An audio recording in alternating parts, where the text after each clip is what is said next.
informations qui nous sont données sur le pays. Alors vous l'avez dit, il s'agit d'élections sous haute tension et vous avez bien pointé les éléments qui mettaient sous haute tension la Côte d'Ivoire. Le troisième mandat qui est anticonstitutionnel, l'exclusion de l'opposition, dont Gbagbo et Soro, la non-indépendance de la justice qui a été démontrée, mais également le non-équilibre ou en tout cas le fait que la CENI ne soit pas inclusive.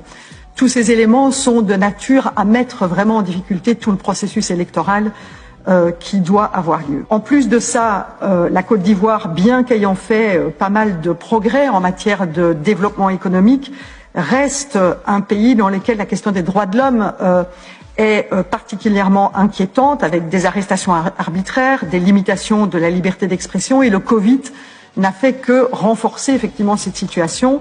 Et Covid plus élections sont un cocktail très néfaste à la question des droits de l'homme de manière générale et en Côte d'Ivoire en particulier.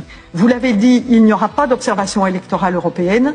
Alors qu'attendez-vous de ce groupe d'experts qui est envoyé? Est-ce que les recommandations du passé que l'Union européenne avait déjà formulées à la Côte d'Ivoire ont été prises en considération, à tout le moins quelques-unes? On sait que le catalogue de recommandations ne peut pas être pris en considération, mais à tout le moins, est-ce que la Côte d'Ivoire a pris en considération certaines recommandations? Vous avez dit que vous avez des budgets pour soutenir différentes organisations. Est-ce que le budget de la délégation européenne va pouvoir soutenir des observations de la société civile ivoirienne, qui me semble extrêmement important? Et enfin, vous avez cité la CEDEAO. La CEDEAO va devoir prendre des positions concernant les élections en Guinée, au Burkina, au Ghana, en Côte d'Ivoire.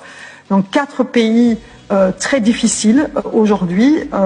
Et donc je voulais savoir si, politiquement parlant, la CEDEAO avait effectivement la possibilité d'émettre un jugement politique sur la situation dans ces différents pays et en Côte d'Ivoire en particulier. Merci.